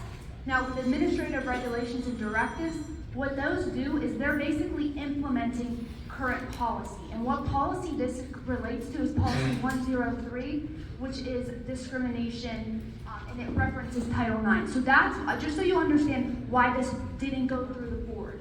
And it was made in the consultation of the solicitor's office based upon the law. So I just want to give you the background and understand that this wasn't a board policy that went through the policy procedure because it was a directive, which is an implementation that furthers a current policy. Now, to say that we won't, further down the road try to develop a policy, and that's something that we said would involve communications with a lot of different entities and parties to get that information, how we would develop that. But where we're at right now, this is a directive, just so we understand that, and I'm going to read it now. Directive given by who? Hang on. I feel like I need a squirt guns. Hang on. The directive went out without a letterhead. I can't, Is that from the advice of council? that was from the advice of council. No, it wasn't trying to hide behind it. I can tell you all right now that I drafted this policy based upon law, and all of these decisions. I will absolutely, all of your questions, as you're going through, I wanted to answer them, but I think it would be better if I took the time to write, just so everybody can get a full, thorough response, because I do think you all deserve that. I could get into the law right now, but I don't want to take away from your time. I will put that all in the response. I can guarantee you all of that. I promise you I will answer your questions. So the directive wasn't the board. Okay, everyone, I'm going to read the directive, and I guarantee that I can help convey this, and I want to do it in a written manner. That way you can take the time to read it and understand it, and I would be happy to give you my email. If anybody wants to set up a call with me, I am happy to do that. But right now, I do want to stick with the directive so we can let this man get back to what he was trying to say. So I appreciate you all holding up on the questions. The memorandum, the directive is as follows. Dear staff, equity in education means all students have access to schools that allow them to learn and thrive in all aspects of their educational experience. Accordingly, the Southside Area School District strives to create a learning environment that enables all students to succeed regardless of their gender identity or sexual orientation. The Pennsylvania Department of Education provides that a student has a right to be addressed by an affirmed name and pronoun that corresponds to the student's gender identity. A court ordered name or gender change is not required, and the student needs not change their official records in order to be treated in accordance with their expressed gender identity. The requested name and gender identity shall be included in the student's information system, in addition to the student's legal name and sex assigned at birth, to inform teachers of the name and the pronoun to use when addressing the student. Compliance with this memorandum is consistent with local, state, and federal laws and directives along with district policy. Please note that this memorandum may not prohibit inadvertent slips or honest mistakes, but it shall apply to an intentional and persistent refusal to respect a student's gender identity. The district appreciates your attention in our unified effort to foster a safe learning environment for all races, ethnic groups, social classes, genders, religions, disabilities, sexual orientations, and gender identities. Your dedication is truly valued. Thank you for helping to make Southside School District a place where all students can achieve excellence. So that is the directive as stands, and I will be responding to the questions, and that will be shared with all. Exactly. That's it, yes. Okay. I guess then I got a minute and 20. Yes. Hang on. Hang on. They're not going to give you that, so I'm not going to ask it. However, it went out, and he was removed because of the directive sent forth. As representatives, I know you're the superintendent, is that accurate? As representatives of the school board, do you agree with the action taken? Wait for the answer. The action of the Removing him. I don't know what I'm legally allowed to say. Say what you believe. Really?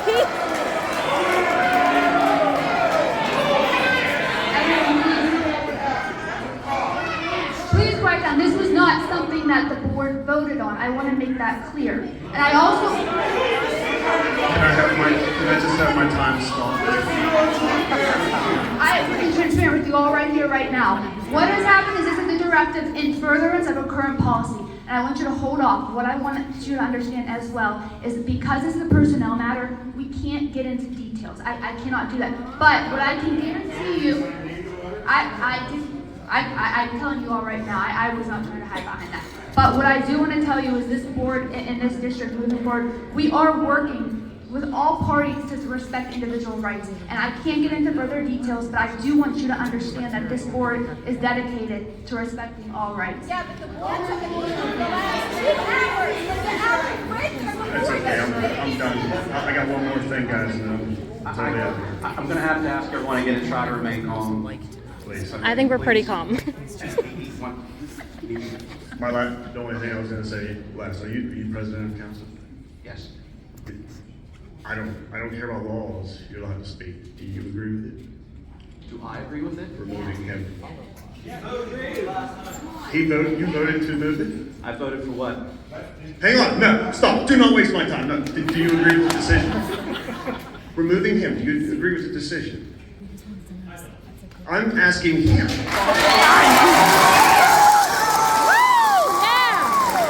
didn't get my answer. Sit down, shut up, and let's get the answer. If he's the leader, the rest are, kind of fickle faculty. That man, the most important man in the room, is the one everybody listens to. And when that man will stand up and speak truth, he is the most important man in the room.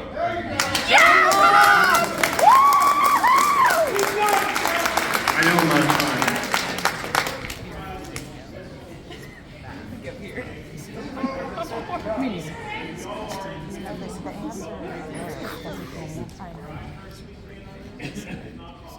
Yeah, that's all I want. I just want to move forward. It's one person. Thank you, Bob. One person, so which one? It's a simple yes or no answer. Are you, Mr. Stewart, are you legally allowed to answer that question? I know the answer is yes, but are you legally allowed to answer that question? I'm not required to, but I mean, You don't have to. what are you asking? Do you agree with the decision to remove him? No.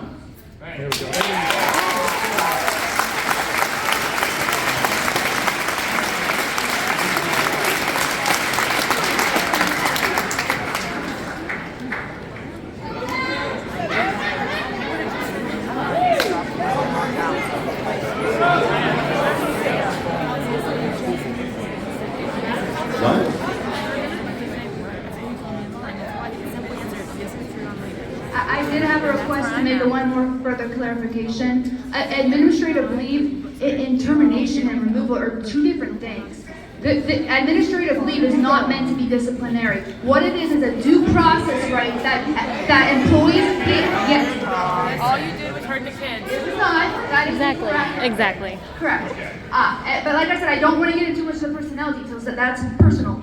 But I do want to be clear that that's a distinction. That's a due process right that's afforded to them to give them time so we can have a meeting, we can discuss. That's the difference between termination. So I think we're getting a little off track with the termination and the removal. That is something separate and distinct. And I do want to make that clarification. And if you have any further questions, feel free to call me. All you did was hurt the kids by letting them go. Okay, sir, you have comments? Kevin Northam, Waters Drive. A lot of things already brought up tonight, talked a lot about discrimination and hate towards these kids that have some of these identity problems. And I just don't see that this situation has anything to do with hate or discrimination against them, that they were discriminated against in any way, or that anybody showed any hate to them, and especially, I think anybody who knows Mr. Cusato could say that without a doubt they can't imagine that happening from him. So I just wanted to say I don't see this being a hate issue. But one topic that I didn't hear a ton about tonight was a compelled speech issue, forcing him to say something that he doesn't believe in, especially on such a controversial topic. So where does that line stop? What's the next thing that you could be forced to say to go against your beliefs on something that's so controversial as well? And what level of discipline or punishment or dragging your name through the mud you would be okay with that? And lastly, I would say when considering this, to make sure that you're considering it in a way of just kind of what the last gentleman was getting at in a little bit more aggressive way than I'm going to say it, in a way that gets to what do you believe about this and what's right. And so if you vote or if you encourage or if you allow something to happen that you don't agree with, really, you know that it's not actually what's the right thing because you're afraid of the backlash that might happen, then I think we have a huge problem there. And lastly, I just wanted to say, as a kind of it probably doesn't need to be said, but as kind of a character witness here for Mr. Cusato, I was a student of his. Because of his advanced biology class, I pursued a degree in biology and an advanced degree as well, and he inspired me. He's the type of teacher that I think that most districts, most parents, most educators would aspire to have, most students deserve to have, and to potentially risk losing someone like that over such a controversial topic like this is a travesty. I hope my children grow up to be respectful and caring and tolerant people of all kinds. And I can't imagine necessarily someone better in the school district, in a professional setting, to lead that than someone like Mr. Cusato.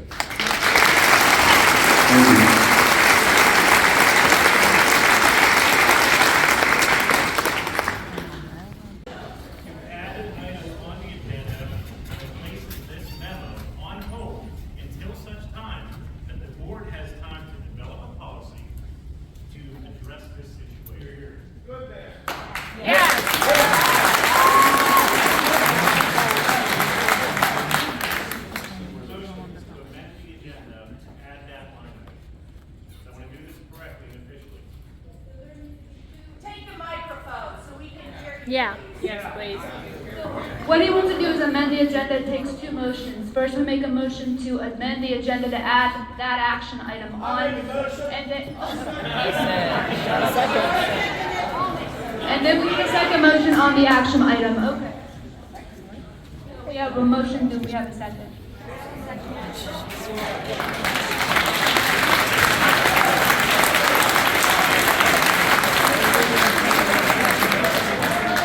On the agenda, so now we actually are voting. We need a motion to actually postpone that directive. Do it.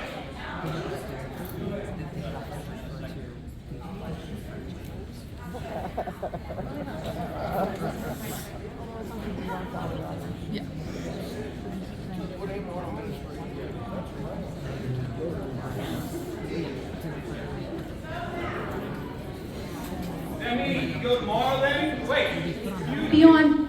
Will it be a policy tomorrow and then it can be gone again tomorrow or Friday? Hold on 1 second.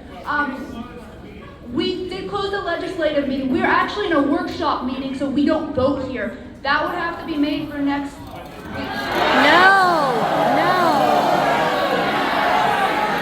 You want us all back here in a week? A legislative / workshop meeting is how it was advertised. This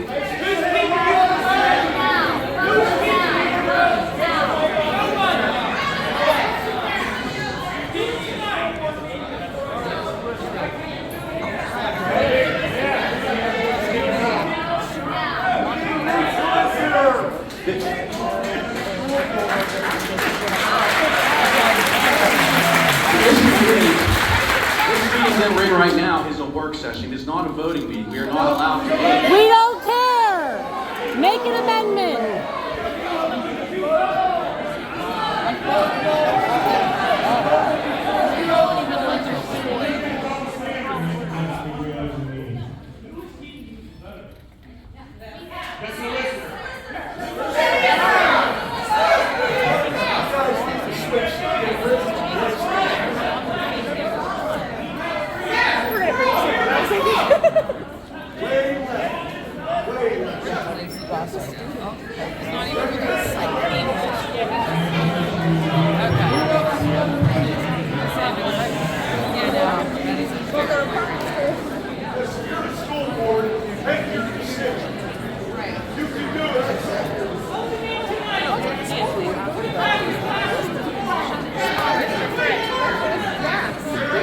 Mr. Fritz, bring it back!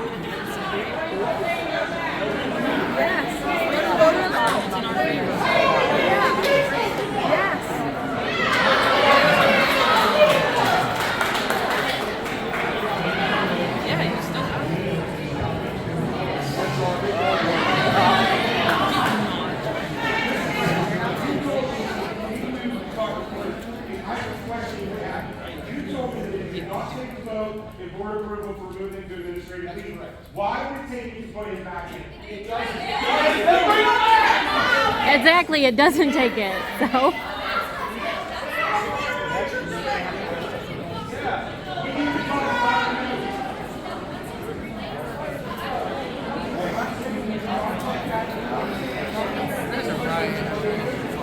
Oh yeah, no one's gonna vote for him.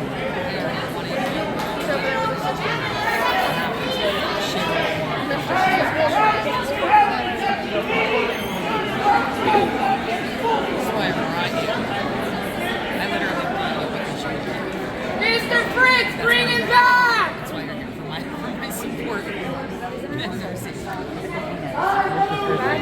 my reputation for Which one's that? the one in The bald guy. Yeah. In the blue. The really shiny ball guy. Really shiny bald guy. The voting meeting was the separate meeting before. It was adjourned. We are not allowed to reopen that.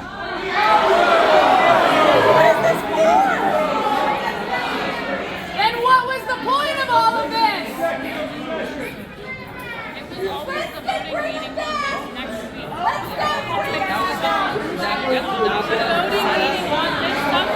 Okay, ladies and gentlemen. There was a discussion this morning where Mr. Cusato and I did in fact meet. Mr. Cusato is able to come back.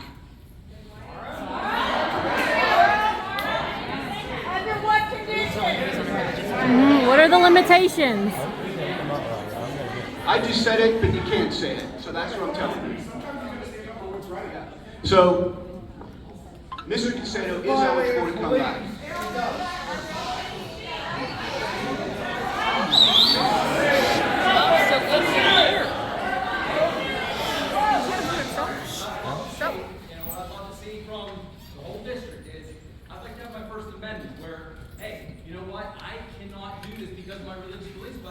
Nobody wants to pay attention. We don't want to change the law. Right. It's law. Exactly. So this is what we want to change. The policy change. The district has brought me back. But the thing is, how am I going to come back with the policy not changing? Exactly. More policy. Exactly. Yes! Yes!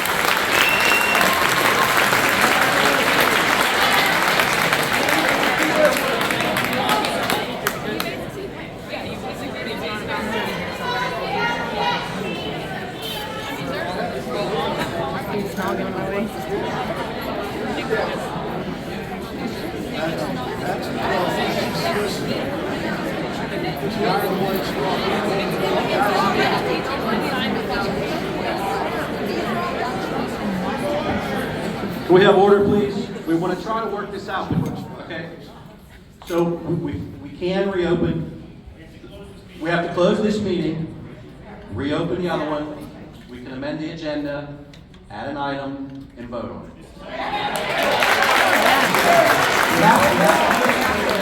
Fine, illegal, that's all. So we just want to make sure we're... Okay. All right.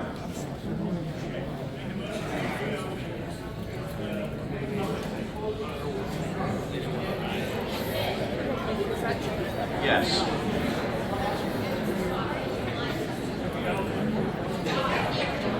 Do I have a motion to reopen the voting session? Bernice, a second. Ron, all in favor? Aye. Opposed? Motion passes.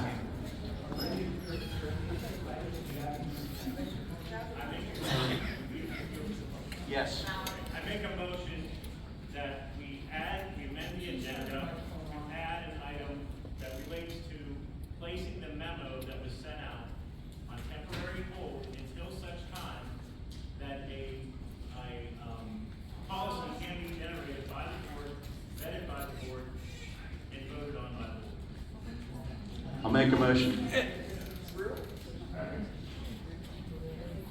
so we amended the agenda, right? Okay, we have to open it, right? Hold up, I got one question. This you're about to do, is that going to suspend the policy? Yes. Suspend the memorandum.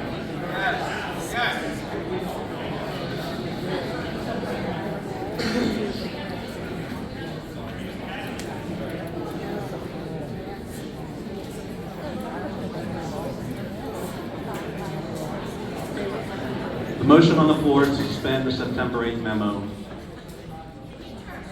How about removing? until such time as a policy can be developed. Yeah. Do that again, sorry. So, I'd like to make a motion to suspend the policy. Suspend the memorandum. Remove it!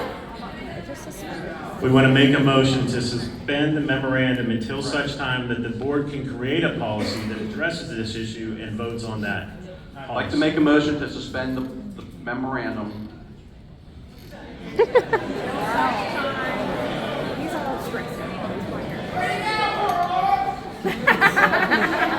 The memorandum is acting as a directive right now, which is causing this whole problem we're in right now. No, it's not. Remove it!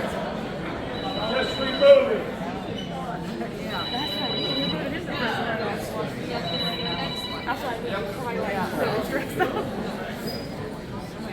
He's like, what? I don't even know what my name is right now.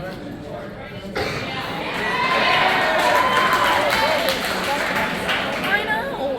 Dude, what about the girl that was sexually assaulted? We get both outside. All right, so do we get a second? They better. I didn't hear a second on that. Ron seconds that. Okay. All right, so now we just need to vote to suspend. Okay. All right. All in favor? Aye. Aye.